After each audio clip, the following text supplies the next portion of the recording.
Good afternoon, Cross Timbers. Today is Thursday, April 22nd, 2021, and I am Carley Speck. Texan man convicted in a fatal crash, responses to the Derek Chauvin trial, and Vladimir Putin's State of the Nation address coming up next on Texan TV.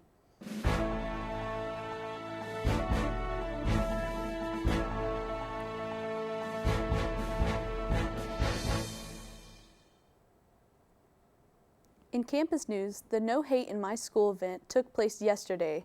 The mission of the No Hate campaign is to promote marriage, gender, and human equality through education, social media, and protest. The movement is a photographic silent protest that began in response to Proposition 8, the amendment to the California state constitution to ban same-sex marriage. The No Hate movement has now grown to stand against discrimination and bullying of all kinds. Charlton students, members of the Charlton community, and the on-campus radio station showed their support for the LGBTQ+ community by taking part in the photo shoot. In other campus news, the Department of Fine Arts will have a concert featuring the Charlton Jazz Ensemble this Saturday at 7:30 p.m. The concert is located in the auditorium of the Fine Arts Center, and admission is free for Charlton students, faculty, and staff. In local news, early voting has already begun this week for the May 1st bond election and will continue until Tuesday, April 27th, excluding the weekend. Just a reminder, this election is to vote on how the bond money raised will be used in Erath County. Propositions include the beautification of roads and medians or the building of new facilities such as a rec and senior citizens center. Voting is taking place at Stephenville City Hall and Dublin County Annex. For more information, visit stephenvilletexas.org. And now today's Texas, national, and international news from the Associated Press. In Texas news, a Texas man who pleaded guilty in an alcohol-related wreck that left a Mississippi woman dead last year was sentenced to 20 years in prison for two separate charges. 30-year-old Harrison Neal Little, a Dallas resident, received the sentence in the death of 58-year-old Betty Simmons. The accident took place in June of 2020 while Simmons was on her way to work and was struck from behind. District Attorney Bubba Bramlett said Little pleaded guilty to driving under the influence, causing the accident that resulted in Simmons' death and fleeing the scene.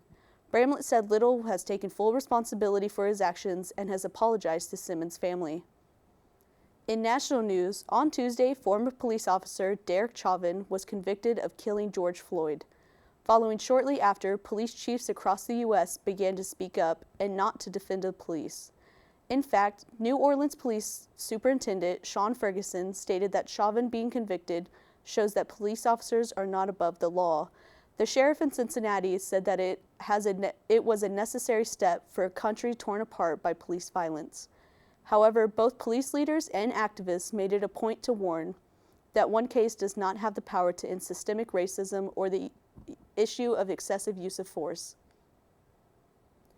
In international news, President Vladimir Putin gave a warning yesterday during the annual State of the Nation address that Moscow would have a quick and tough approach to the West's increasing security interests. A ceasefire violation occurred between Russia and Ukraine, resulting in a buildup of Russian troops near Ukraine. The U.S. and allies have suggested that Russia move the troops back, but Russia has stated that it can place its troops freely on its territory.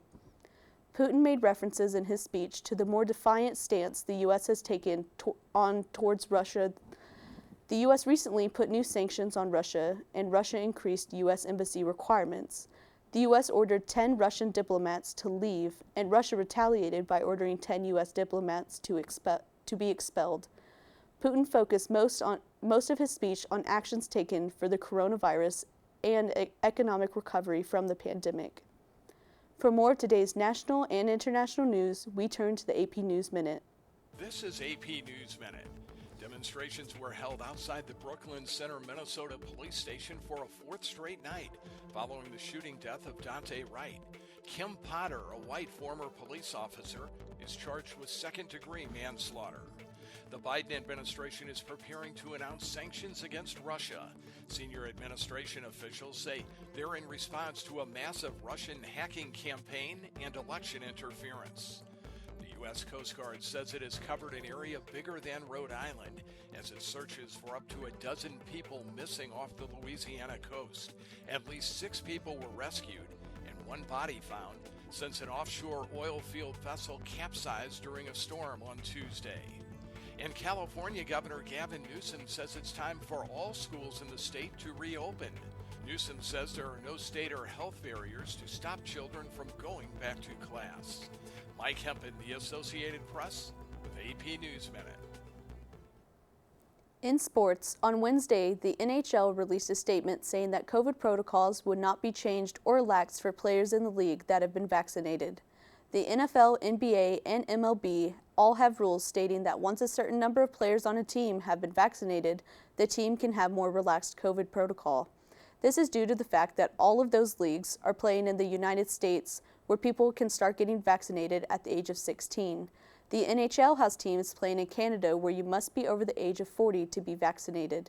The NHL has said that they will wait till all the players on every team have a fair opportunity to be vaccinated to start changing COVID protocol of vaccinated players to avoid a team in the United States getting an unfair advantage over a team in Canada.